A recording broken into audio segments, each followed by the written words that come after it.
So President Trump hasn't officially named his new $300 million ballroom, but senior administration officials are telling us it's likely going to be named after him. Officials already referring to it as the President Donald J. Trump Ballroom, and we're being told that that name will likely stick. Our ABC News chief White House correspondent Mary Bruce actually asked him about it yesterday. Take a listen. Do you have a name for the ballroom, please? Do I have a name for the ballroom? What are you going to I won't get into that now.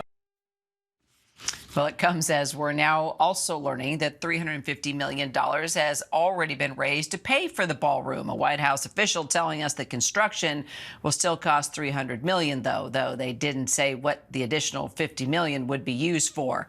Let's bring in our White House correspondent, Karen Travers.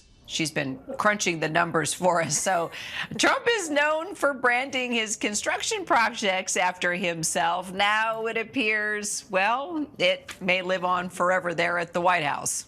And, you know, he loves nothing more than seeing that last name on top of skyscrapers, also attached to watches, steaks, and other things that have had the Trump branding. So, Kira, it's perhaps not surprising that this would be the Donald J. Trump Ballroom, given that this was his idea. And the White House says he is going out and seeking the donations for the fundraising effort to bring in the $300 million for the cost of this ballroom. But as you noted, he is now bringing in more than that. The White House says $350 million has already been raised for a ballroom that is supposed to cost $300 million. The White House hasn't said, though, the difference in accounting there of what they're going to do with that extra money at this point. Now, we will note, though, that the ballroom had cost $200, then $250 million. Now it's $300 million, so perhaps they're giving a little bit of buffer there for the expectation that the costs will go up.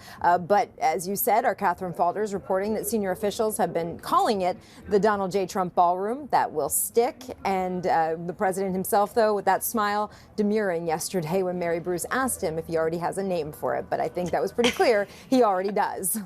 Yes, and no surprise. Okay, I guess it's no surprise that Ontario is now pulling these TV ads that had Ronald Reagan's speech in a anti-tariff campaign. Trump was very upset about that, said that's it, talks are off, we're not going to negotiate.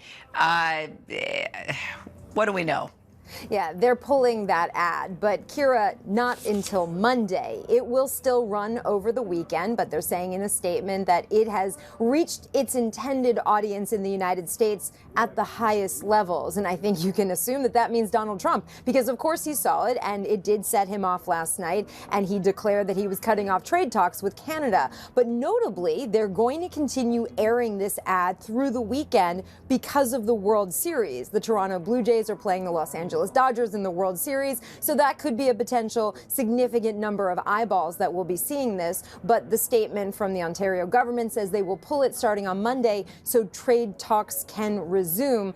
That's about the same timeline as we saw from the last dust-up in the summer when trade talks were called off. The president and Prime Minister Carney spoke, and then within 3 days, talks were back underway. So they have a lot to talk about, and they're expected to meet next week on the sidelines of the APEC World Leaders Summit in South Korea. Should be interesting. Karen Travers at the White House. Never a dull moment. Thank you.